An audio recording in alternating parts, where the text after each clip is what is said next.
¿Comenzamos? Buenos días. Gracias. Bienvenidos y bienvenidas a esta primera mesa redonda de este simposio sobre finanzas sostenibles.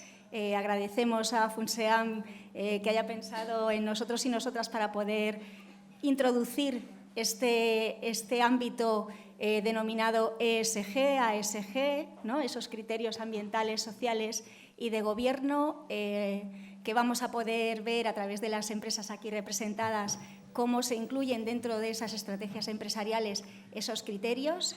En esta primera parte del simposio se han tenido la oportunidad de poder compartir. Hemos podido escuchar diferentes retos asociados a estos ámbitos, a los ámbitos ambientales, sociales y de gobernanza. Se ha hablado de retos relativos al cambio climático, lógicamente al Green Deal, a esa estrategia europea para poder mitigar los efectos del cambio climático con una reducción del 55% de emisiones y una posterior neutralidad en 2050. Se ha hablado también de la taxonomía ambiental, ¿no? Cómo se mueven esos flujos de inversión hacia actividades sostenibles. Y aquí el primer hándicap, ¿qué es sostenible? ¿Cómo sabemos que una actividad es sostenible o no es sostenible? Ese es el primer hándicap que tenemos. Bien, pues la herramienta se llama taxonomía, una primera taxonomía ambiental y después también una taxonomía social, que es una clasificación en el ámbito ambiental relativo, pues, lógicamente, a mitigación y adaptación del cambio climático, mitigación para reducir las emisiones y adaptación porque es un hecho, los efectos están aquí y hay que adaptarse, pero también sin perder foco en la biodiversidad, de la cual también se ha hablado, ¿no? De esa pérdida del capital natural. También se han mostrado esos riesgos del World Economic Forum de 2023, indicando eso como un reto importante dentro de las estrategias empresariales que debe tener en los próximos años. También de la contaminación, otro de los retos importantes dentro de esa taxonomía. De la economía circular, cómo hacemos más circulares los sistemas productivos. Y también relativo a todo aquello que tiene que ver con finanzas sostenibles, con el ámbito social. Hemos hablado de directiva relativa a la información. De hecho, antes de comenzar la mesa estábamos compartiendo las dificultades que tenemos a la hora de poder ofrecer detalle de la información solicitada en esa nueva directiva de información no financiera, si algo es no financiero, no sé si es la mejor manera de denominar a ese tipo de información. De debida diligencia, una nueva directiva también relativa a la responsabilidad que hay en el ámbito de la cadena de valor, cosa que también se ha mencionado anteriormente. Bien, pues de todo ello vamos a intentar hablar con tres empresas que nos van a mostrar cómo incluyen esos criterios ambientales, sociales y de gobernanza dentro de las estrategias de la compañía. Para ello contamos con Ana Rivero, directora de Inversiones Sostenibles de Santander. ¿Qué tal? Muy buenas. Con Severiano Solana, director de Estrategia y Seguimiento de Sostenibilidad de CaixaBank. Hola. Y con Elena Valderrábano, directora global de Sostenibilidad ESG de Telefónica. Hola, ¿qué tal? Si les parece, vamos a comenzar cómo cada una de estas empresas, comenzaremos por el Banco Santander, introduce dentro de su estrategia los criterios ESG. Ana, adelante. Muy bien, pues muchas gracias, Dulcinea, y muchas gracias a FUNSEAM por darnos la oportunidad de estar aquí. Yo voy a hablar desde el punto de vista de las inversiones, ¿no? Desde el punto de vista del lado de inversión en sostenibilidad, porque, bueno, pues como todo lo que se refiere a las finanzas, tiene un lado de financiación y otro de inversión. Hay dos personas o dos agentes, mejor dicho, ¿no? en la misma operación o en la misma acción, porque si no, no funcionaría, ¿no? El sistema financiero. Entonces, de financiación y sobre todo desde ese punto de vista hemos escuchado mucho también por parte de la subgobernadora del Banco de España y seguro que Severiano luego también nos ilustra aquí. Yo voy a hablar más de qué hacemos cuando tenemos que decidir como inversores pues en nuestros fondos de inversión o en nuestras carteras que gestionamos pues en nombre, ¿no?, de los partícipes o de los clientes de los bancos, cómo integramos pues esta nueva filosofía, tendencia, hay quien lo llama de formas diferentes, pero es desde luego una revolución, ¿no? Y como todas las revoluciones, pues no es fácil. Y yo por eso, bueno, pues creo que lo más fácil... Esto es dándole aquí, ¿no? Que no, a ver, espérate si está apagado. Que suele ser eso. No funciona. No funciona este cacharro. O sí funciona y yo no lo sé hacer funcionar. Mira, a ver.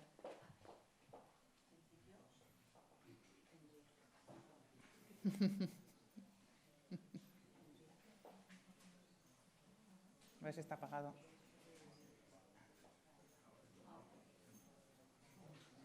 No va.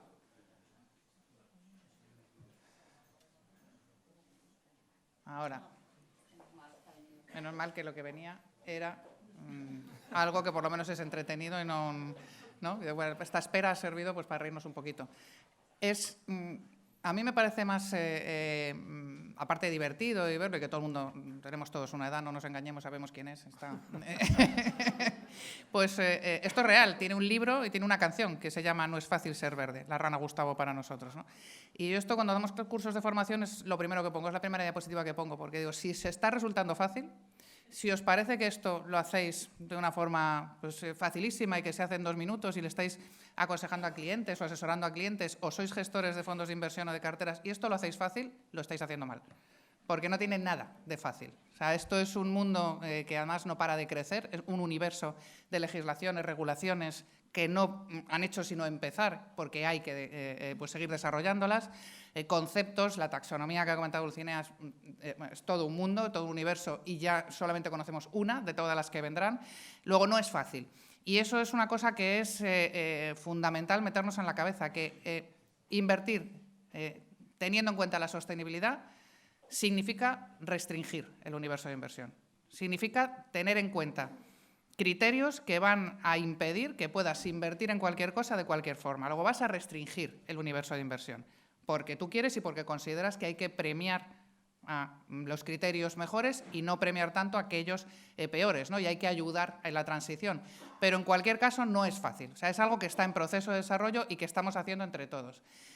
Aunque sé que no se ve, porque he estado ahí antes y sé que no se ve muy bien, los 2 primeros son los que nos interesan. Esto es un estudio que hizo Capital Group sobre por qué los asset managers, las empresas mundiales que se dedican a gestionar inversiones de clientes, por qué han decidido implantar o están implantando los criterios ESG o la inversión en sostenibilidad. Y las 2 primeras, el 27 y el 25, sobre todo llama la atención el 27 y digo que llama la atención estando en España, porque pone que es porque el cliente lo pide.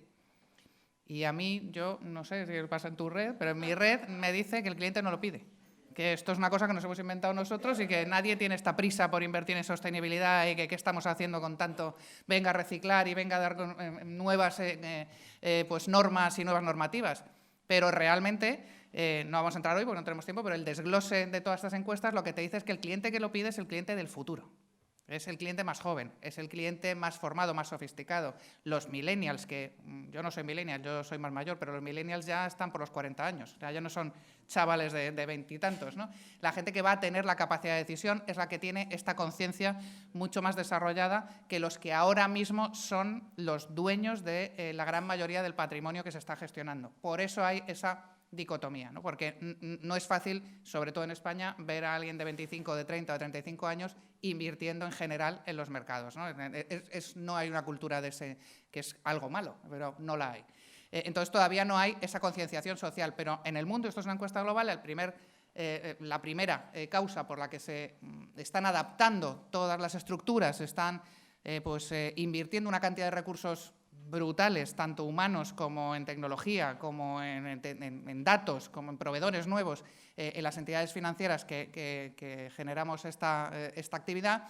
La primera causa es porque es lo que el cliente va a demandar y la segunda es porque es lo que consideramos todos que hay que hacer, que hay que integrar los criterios de sostenibilidad. Luego son 2 causas que nos parecen pues, perfectamente válidas y sobre todo de futuro, que no es una moda, que no es una tendencia y que no es algo que hoy la gente quiere, pero mañana no va a querer, ¿no? Y eso lo demuestra, pues lo que digo, la cantidad de recursos que se están implementando y activando, ¿no? Lo primero que se nos pide es que tengamos una definición clara de cómo vamos a hacer la sostenibilidad, en qué tipo de todas las diferentes estrategias que hay para integrar esta sostenibilidad.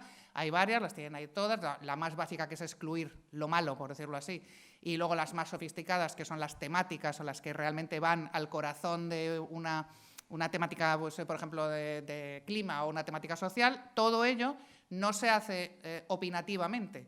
Hay siempre un porcentaje de opinión y de subjetividad en una inversión, lógicamente, pero en el caso de la sostenibilidad el grueso viene de los datos de proveedores y de compañías, que se ha comentado también, que nos dan para que nosotros analicemos y se meten en los sistemas, y efectivamente son los decisores finales de si invierten o no invierten en esto los que pues tienen esa palabra final de decir, oye, la compañía financieramente me gusta más o menos, pero siempre teniendo en cuenta que antes se le ha hecho todo un screening o todo un análisis de sostenibilidad, porque hemos podido, pues, acceder a determinados datos, que efectivamente, este es el melón abierto, los datos son pocos, todavía son muy pocos, y hay mucha mayoría de datos que son estimaciones que se hacen por el mismo sector, por la misma región, por el mismo tipo de actividad de una compañía que sí tiene ese dato, la otra no lo tiene y lo tienes que estimar.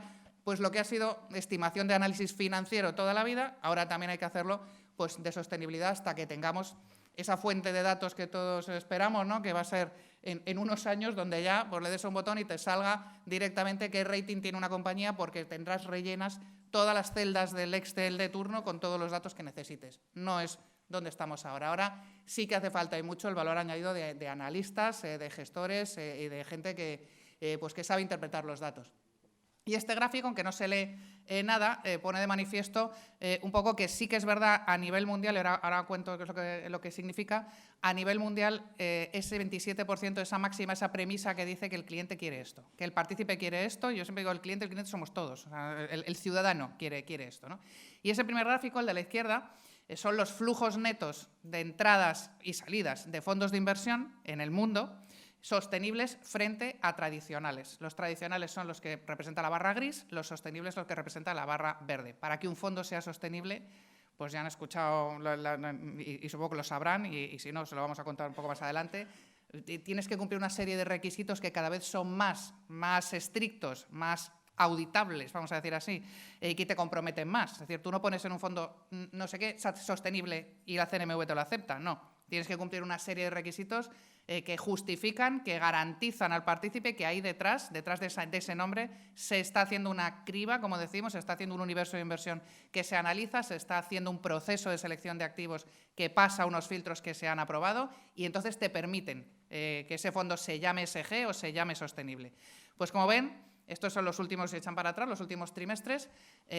La línea verde, la barra verde, no ha dejado de subir, y hemos tenido un principio un final, sobre todo de año, y un principio de año muy malos. O sea, el año pasado no fue bueno, como ya sabemos, para los fondos de inversión. El año pasado fue un año de salidas en general, porque se comportó mal la bolsa y sobre todo se comportó mal la renta fija, que es donde todo el mundo tiene sus ahorros, la gran mayoría de ahorros, ¿no? Entonces hubo más retiradas que entradas de dinero, pero no en los fondos sostenibles, donde el neto, que es la diferencia entre entradas y salidas, el verde es verdad que es más pequeño que otros trimestres, pero sigue siendo positivo. ¿Por qué? Porque si quieres deshacer parte de tu riesgo, el último riesgo que deshaces a igualdad de condiciones es el que, con las mismas características financieras, tiene además mejores características de sostenibilidad. Es decir, si yo quiero vender bonos a 10 años en euros de rating bueno, pues primero me quito los que no son sostenibles y después los que son sostenibles. ¿Por qué? Porque la gente los quiere, porque tienen una demanda latente enorme, porque es un mercado que no para de crecer, porque cualquier emisión buena de bonos sostenibles, si lo googlean, lo buscan, es que es fácil de encontrar, siempre está sobresuscrita. Siempre hay más gente que la quiere comprar que el que no quiere comprar.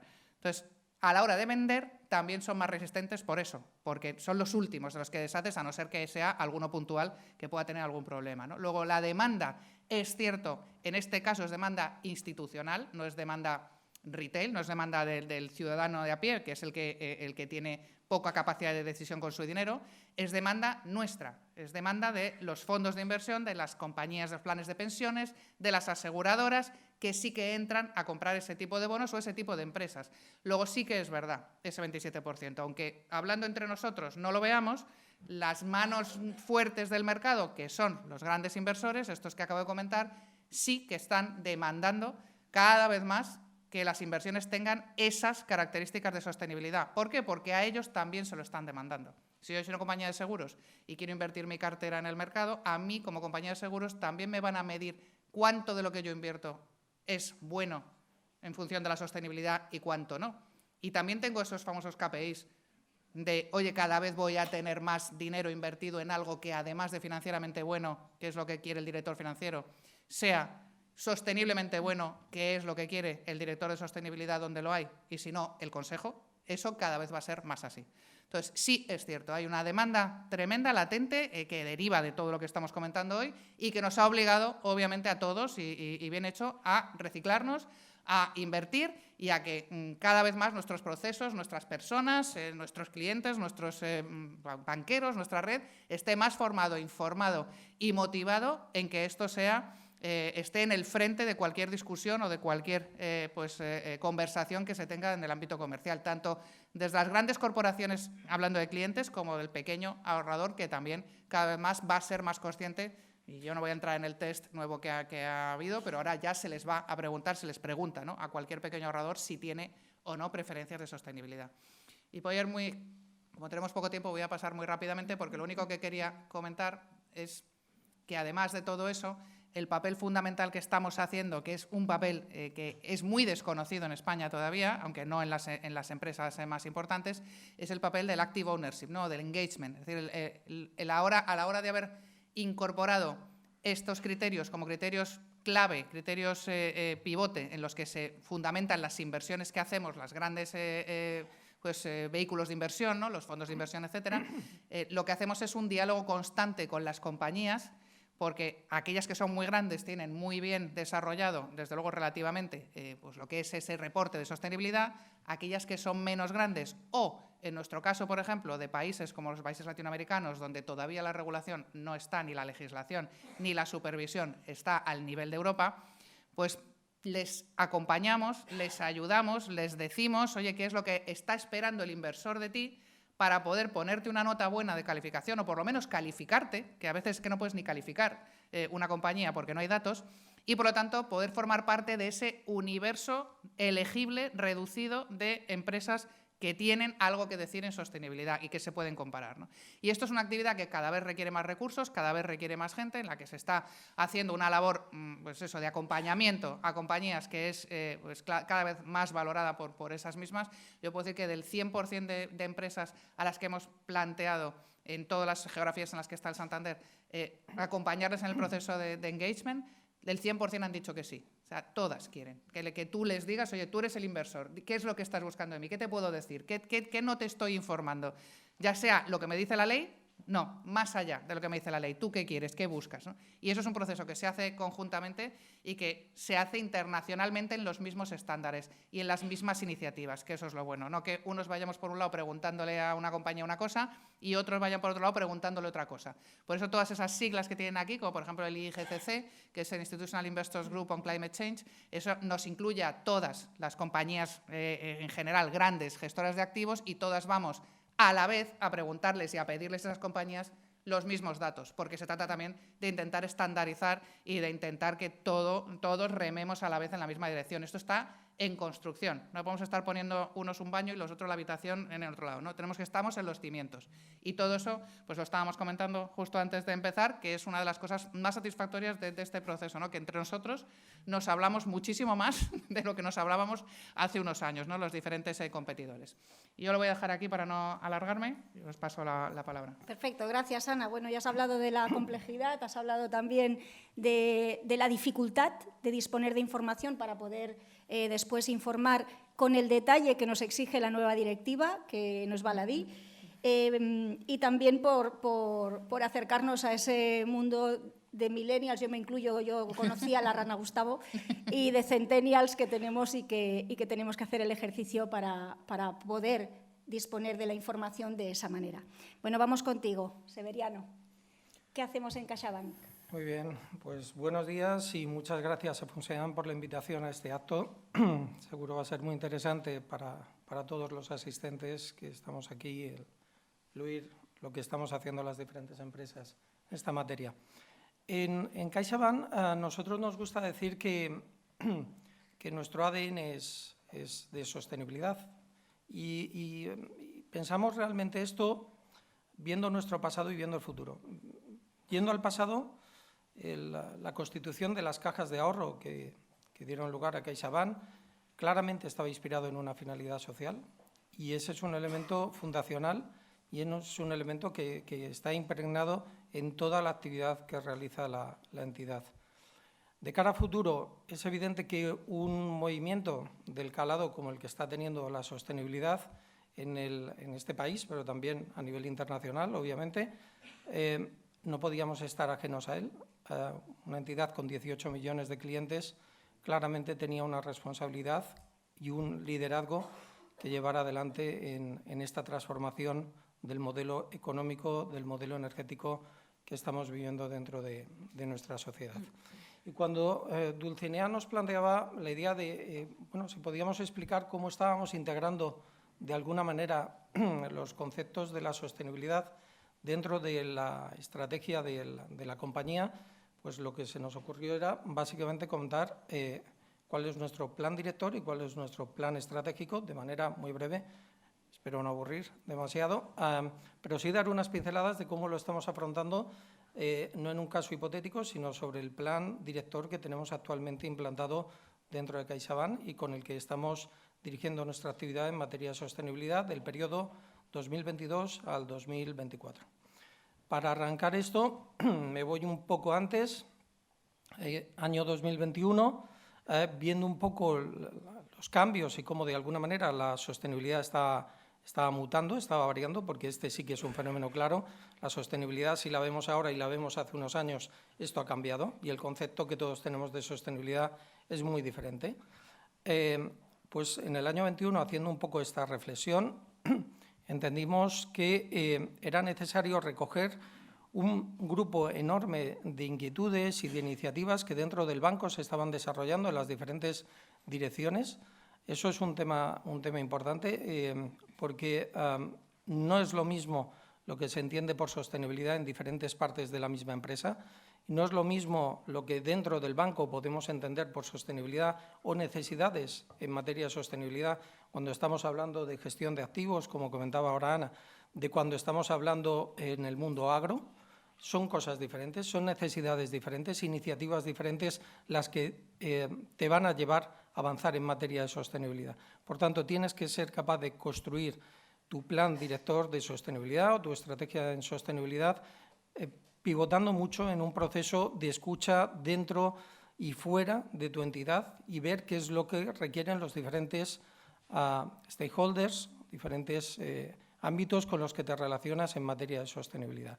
Ese periodo de escucha lo materializas. Nosotros todos los años hacemos un estudio de materialidad que nos permite, con muchas encuestas, con muchos estudios, entender qué se espera de nosotros en diversas materias y un foco tiene que ver con el ámbito de la sostenibilidad y eso, más la reflexión interna de nuestros equipos comerciales, nos permitió ir definiendo un grupo de iniciativas concretas, con calendarios, con responsables, con hitos fijados, más de 300, que agrupamos dentro de nuestro plan director de sostenibilidad, que es este, y que básicamente establece tres grandes ambiciones.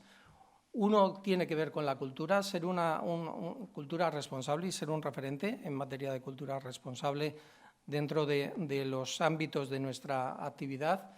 Otro tiene que ver con el impacto social positivo y tiene que ver con agrupar ahí todo el número grande de iniciativas que en materia de impacto social estamos desarrollando en diversas partes de la organización y que teníamos que intentar darle un sentido y una visión de cara a futuro. Y, por último, la transición sostenible. La transición sostenible vista en varios ángulos. Uno, en ver cómo ayudábamos a avanzar a nuestros clientes en ese proceso de transición, en esos proyectos de transición que se estaban dibujando.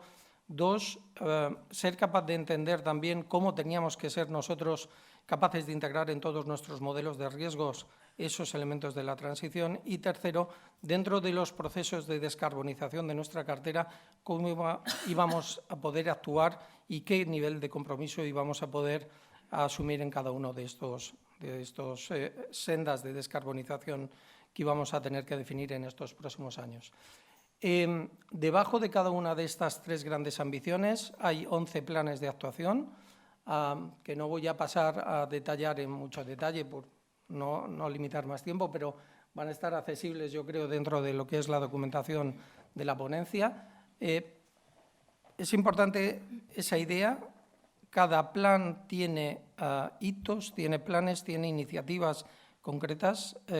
Creemos que solamente si somos capaces de dar demostrativos de lo que estamos haciendo, realmente seremos capaces de avanzar y de medirnos y, de alguna manera, de hacer que la organización vaya yendo en la senda y en el camino que estamos planteándonos. En la parte de impacto social, el acceso al crédito, las oportunidades para las personas y el empleo en el emprendimiento fueron las 3 grandes líneas sobre las cuales agrupamos, ya digo, un buen número de iniciativas. Podremos estar hablando de más de 80 o 90 iniciativas las que tenemos aquí, y vuelvo a lo de antes, cada una con sus hitos, sus KPIs, con sus responsables de ejecución de cada una de ellas durante los 3 años 22-24. En el ámbito del impulso de la transición energética, hablaba antes, planes vinculados a lo que es la transición de nuestros clientes particulares, transición de nuestros clientes empresa, viendo cómo acompañamos en ese proceso de transición que van a tener que vivir durante estos próximos años y cómo somos capaces de generar unos productos y unos servicios que les sirvan para ayudar en ese proceso de transición. La descarbonización, nuestra propia descarbonización, y desde luego ver cómo hacemos para que los riesgos ESG se incorporen dentro de toda la cadena de decisión en materia de riesgos y se integren dentro de las diferentes métricas que tenemos que ofrecer tanto al mercado como a supervisores.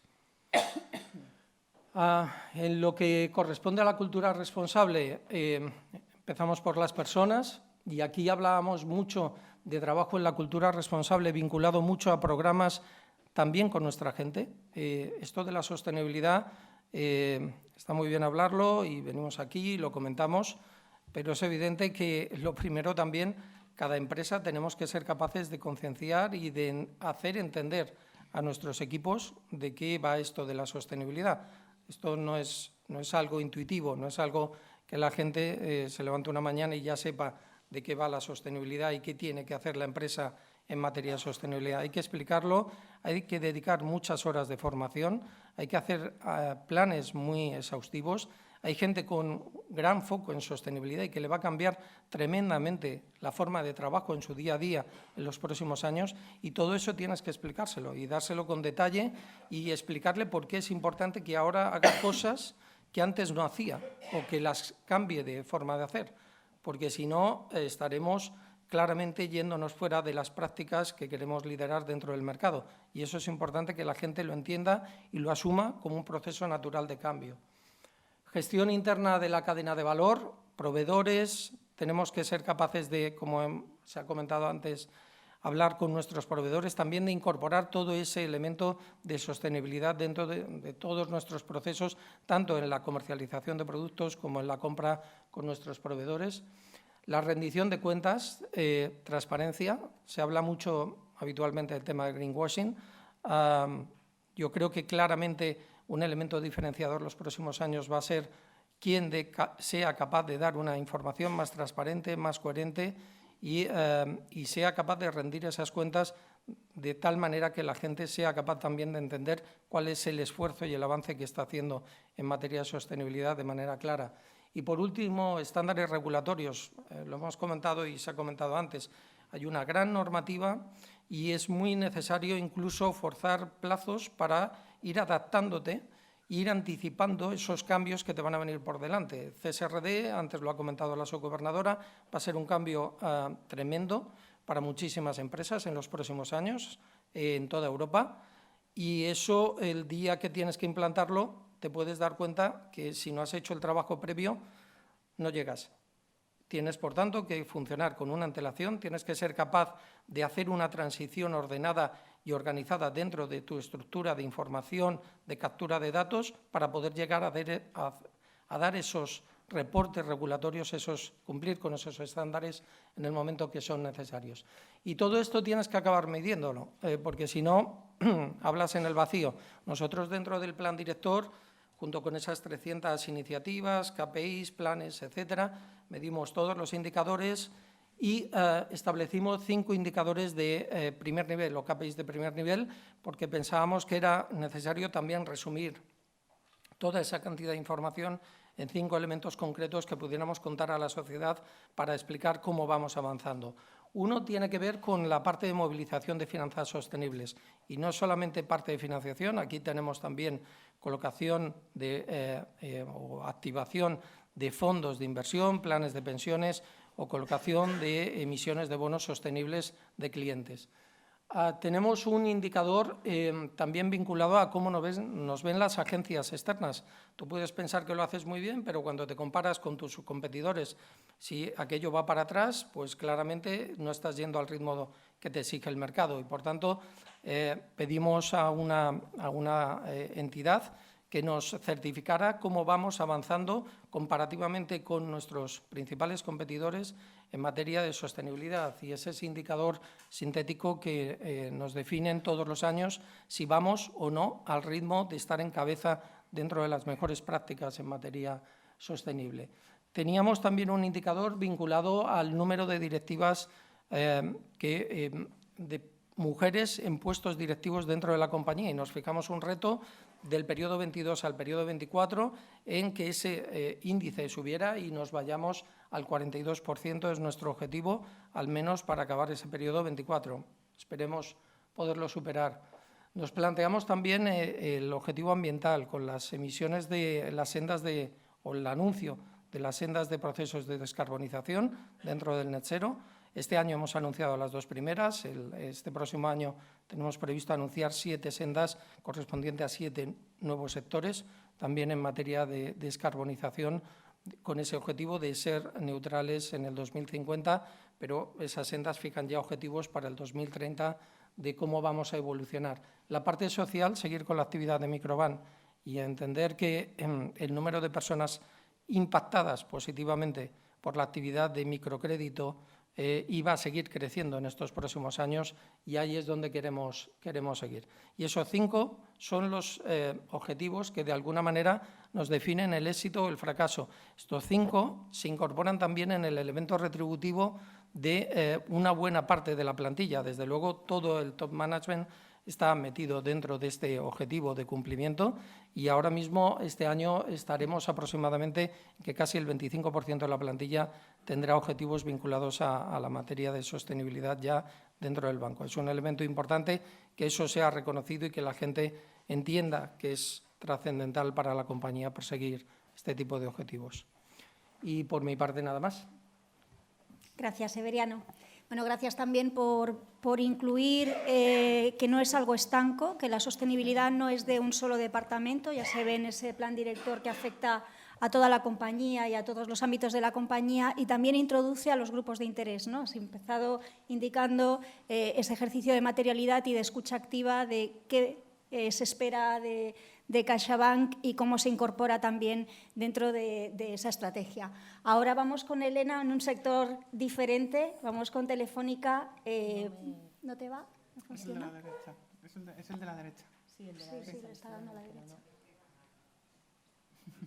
Si alguien nos puede ayudar. Ya está. Gracias. Uy, ahora se ha pasado.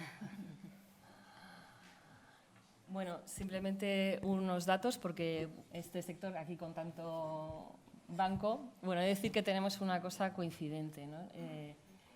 A pesar de estar ahí en el mundo energético, y esto para mí, después de trabajar 20 años en el mundo energético, fue una sorpresa, el sector bancario y el de telecomunicaciones compartimos una cosa muy negativa, que normalmente estamos casi los últimos reputacionalmente, ¿no? Entonces, es importante que remontemos esto, ¿no? Y en esto, pues, en este aspecto nos encontramos juntos, ¿no? Bueno, Telefónica es una compañía muy compleja. Tenemos presencia en 12 países, pero en realidad en presencia indirecta en 170 países. La base hoy de accesos tanto fijo, móviles como de televisión supera los 384 millones y generamos ingresos por alrededor de 40 billones de euros en términos anglosajones. Disponemos de la red más amplia de fibra óptica a nivel mundial, excluyendo China, y con 166 millones de hogares, instalaciones pasadas. Y estamos liderando el apagado de la red de cobre para ser redes más eficientes y expandiendo rápidamente nuestra red de 5G. Bueno, la estrategia corporativa. ¿Cómo está integrada la ESG en la estrategia corporativa? Telefónica lleva trabajando primero en lo que se llamaba responsabilidad social corporativa y con un reporte anual desde el año 2001.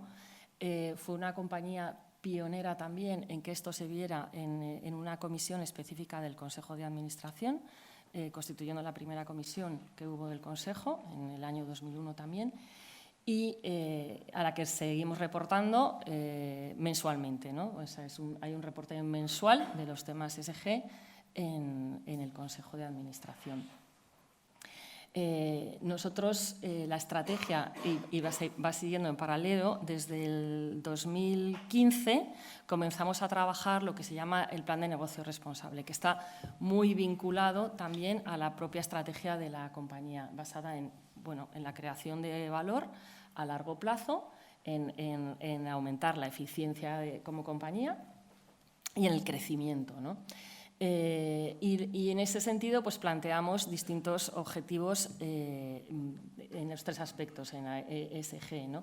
Entonces, bueno, pues nosotros tenemos planteado ser cero emisiones netas en 2040, incluyendo toda la cadena de valor.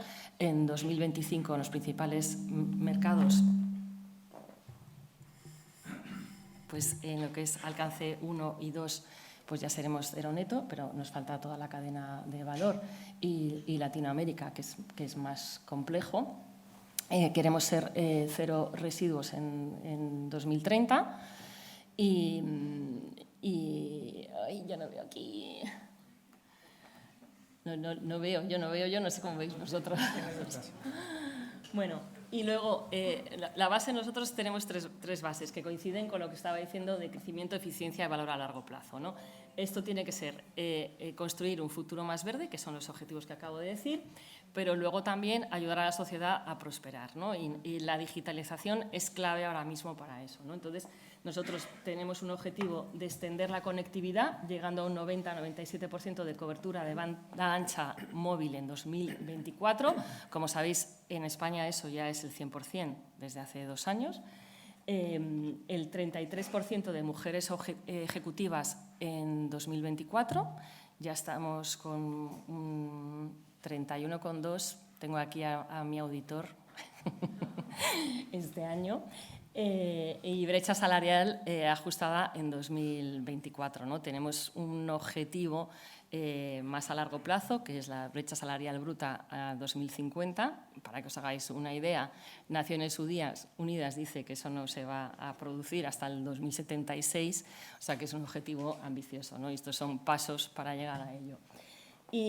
Y luego, bueno, pues un poco en línea con lo que vosotros estabais contando, es fundamental el tema de cultura, ¿no? Nosotros llevamos formando a todos los empleados desde hace tiempo, pero ya tenemos una Sustainability Academy que incluye numerosos factores, desde la cadena de suministro a los temas de privacidad, ciberseguridad, etcétera, etcétera, ¿no? Tenemos el 100%, nuestro objetivo es el 100% de empleados formados en ESG a través de nuestros principios de negocio responsable. Queremos alcanzar, ya puedo decir que ya hemos alcanzado, el 25% de financiación vinculada a sostenibilidad. Telefónica fue la primera compañía de telecomunicaciones que emitió un bono verde con mucho éxito en el 2019 y llevamos esa carrera. Este objetivo estaba puesto, pero ya en este primer mes ya lo hemos cumplido, o sea que ahora estamos hablando con finanzas a ver si en cuanto nos planteamos el siguiente objetivo, porque ya lo hemos alcanzado, ¿no? Y luego otro objetivo ambicioso es alcanzar la paridad en los órganos de gobierno de la compañía en todos los órganos de gobierno de la compañía. Bueno, antes de pasar a esto, sí que decir que desde el 2019 los objetivos, tenemos 4 objetivos SG en la retribución variable de todos los empleados de la compañía que tienen retribución variable, que esto supone un 70% de la plantilla.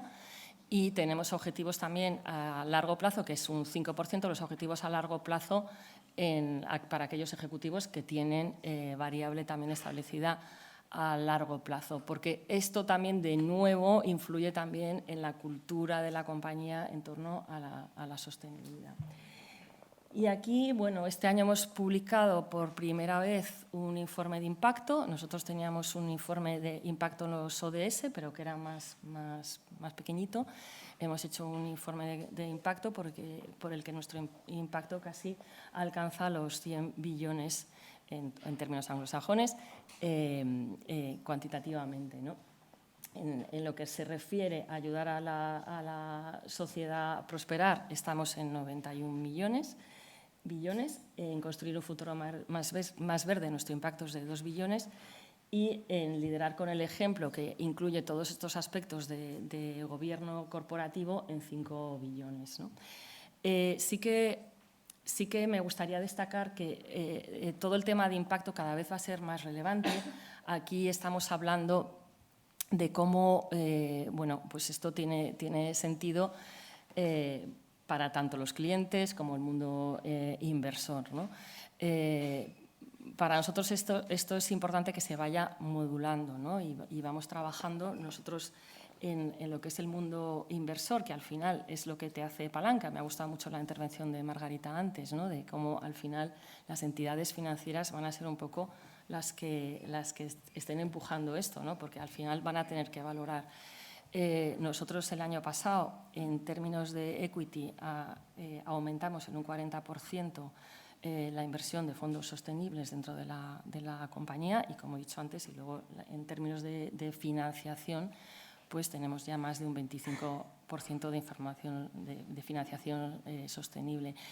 Para nosotros esto es relevante porque es verdad que existen todos estos ratings de sostenibilidad, que la mayoría son, a mi modo de ver, poco transparentes porque evalúan sobre la misma información y de repente te encuentras que con la misma información uno te está valorando fenomenal, pero realmente donde se materializa esa valoración, ¿no? Nosotros estamos todos en el cuadrante superior en esas valoraciones, es cuando esto se traduce en que el mundo inversor está invirtiendo en ti o tus clientes te están comprando, ¿no? Tampoco me quiero entretener mucho más. Es verdad que la razón fundamental de que esto esté imbuido en la estrategia de Telefónica es que está muy vinculada a esto, a ingresos respecto a clientes y ingresos financieros. No nos vamos a engañar, pero creo que, bueno, pues si consigues vincular todo y tienes esa valoración, pues al final es más fácil cumplir los requerimientos externos. Bueno, gracias, Elena. Has incorporado también esa visión de gobernanza, ¿no? Dentro de consejos de administración, de los diferentes órganos de gobierno de las compañías, que también indicaban tanto Ana como Severiano. También has hablado de la cultura, ¿no? De la cultura dentro de la empresa. Yo creo, a lo mejor no estáis de acuerdo conmigo, las personas que estáis aquí sentadas en la mesa, pero las personas que nos dedicamos desde hace tiempo nos dedicamos a este ámbito, con que tuviéramos un poco de sentido común ya era suficiente. Bueno, pues espero que hayamos cambiado esa percepción también manifestando la complejidad, ¿no? Que hay detrás de todo el ámbito de sostenibilidad. Y para no incumplir con el tiempo, si os parece, podemos resumir en una frase, en algo corto, pues o bien retos o bien oportunidades asociados a esos criterios ESG dentro de las compañías. Ana, comienza. Uy, pues una frase yo la tengo muy pensada, es la que le digo a todo el mundo, que la sostenibilidad también eres tú, o sea, también está en ti, o sea, no está todo el mundo esperando a que otros le digan las normas, a que otros le digan cómo se hacen las cosas, a que otros me miren si lo he hecho bien o mal, a que otros... Empieza a pensarlo tú en todas tus vertientes, ¿no? Tú eres el cliente, tú eres el inversor, tú eres el consumidor, tú eres el ciudadano, tú tienes que pensar qué es lo que tú estás haciendo. Gracias. Severiano. Pues siguiendo un poco con la idea esta de cómo se integra la sostenibilidad en las estrategias, yo diría que más allá de riesgos, problemáticas para ponerla en marcha y demás, la única manera de que esto funcione es si el Consejo de Administración de la compañía se lo cree. Si el órgano de gobierno que impulsa a la compañía y que dirige las líneas cree que la sostenibilidad es relevante, cree que es un vector claro de cara al futuro, funciona. Si no, es imposible. Gracias, Elena. Bueno, yo para sintetizar diría 3 cosas, sobre todo con todo este panorama regulatorio que nos viene y tal. No hay que asustarse, yo sí que pienso que hay 3 factores en los que hay que trabajar. El primero es en el cambio de la gobernanza de las compañías. Esto ya, desde hace tiempo ya, pero ahora ya se materializa completamente, no es un tema de las áreas de sostenibilidad. Entonces, la corresponsabilidad de toda la compañía en esto es fundamental. Los modelos de gobernanza en cada aspecto, porque al final lo financiero es más fácil, pero no es lo mismo la gobernanza de los derechos humanos que la gobernanza del cambio climático dentro de la compañía, porque no afecta igualmente a todas las áreas de la compañía.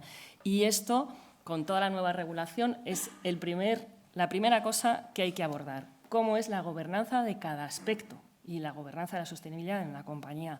La otra cosa es, dentro de eso, obviamente, no digo nada nuevo para los que nos dedicamos a sostenibilidad, pero probablemente para los que no estáis ahí es muy novedoso. De cada aspecto, valorar los riesgos y las oportunidades clarísimamente y tenerlos en cuenta por cada factor. No todo lo vas a poder resolver, no todas las empresas tienen los mismos riesgos y oportunidades en cada aspecto, y esto es muy importante a la hora de marcar la estrategia. Y ya no solo va a ser la estrategia de sostenibilidad, sino la estrategia de toda la compañía. Y, por supuesto, ya la accountability, ¿no? O sea, todo esto se tiene que traducir en procesos de generación, de gestión y de generación de indicadores con trazabilidad, con control y que realmente sea un reporte transparente. Bueno, pues muchas gracias. Aquí diferentes conclusiones relativas a este ámbito de medición, de riesgos asociados, de cambio climático, de oportunidades. Gracias a FUNSEAM por contar con nosotros, gracias a los 3 ponentes que hemos tenido hoy aquí y gracias a ustedes por su atención.